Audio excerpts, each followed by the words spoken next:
Sveiki dar vieno gražiausių NKL savaitės epizodų kokteilio išsilgę draugai. 20-osios savaitės topą pradeda Vilniaus klubo variklis Jeremynas Lovas, tvirtai atsispyręs nuo dviejų kojų ir patikrinęs namų arenos lanko tvirtumą.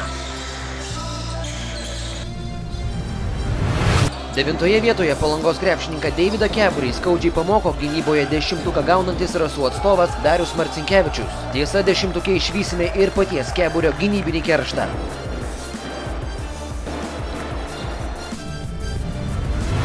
NKL savaitės 10-tukų veteranas 17-metis žalgirietis Martynas Echodas lipa į 8-ąją poziciją už seną gerą echodišką dėjimą per vietinės Raseinių komandos krepšininkų galvas.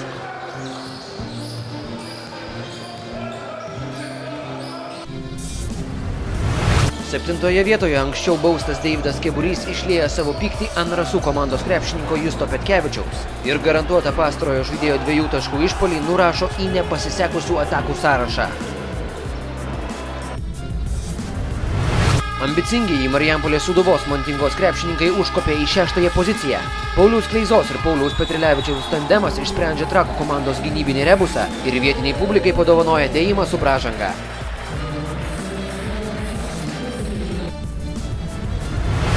Marijampoliečių nubausti Trakų krepšininkai 5-oje vietoje publikuoja savo atsakymą. Puikiai Dovio Bičkauskio ir Igno Ramašausko suregzta kombinacija 2-2 palieka Paulių Petrilevičių bejėgį prieš galingą Ramašausko skrydį.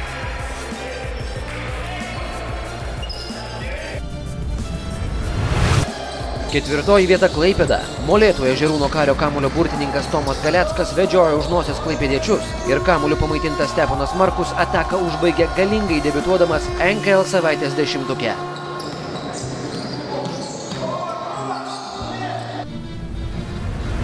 Trečioje vietoje Klaipėdos Naftos Unija Kvaserbio žaidėjas Laurynas Lučinskas išrašinėja bausmes ežerūno Kario krepšininkams gynyboje. Iš pradžių Lučinskas nuleidžia ant žemės Gintautą Matulį, o po to ateik čia, sako kitam molėtiškiui Eimantui Narušiui.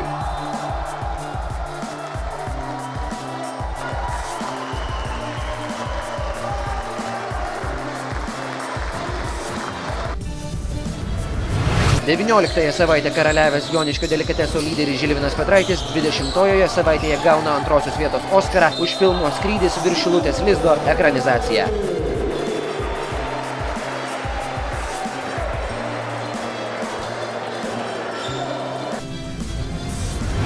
Gražiausio savaitės epizodo laurai iškeliauja į Trakus. Ponas Domantas Dedu Perkanorių Pipiras galingų dėjimų iš viršaus įrėmina į plakatą savo oponentus iš Vilniaus Perlo Emerų ekipos. Ojojojojojojojojoj.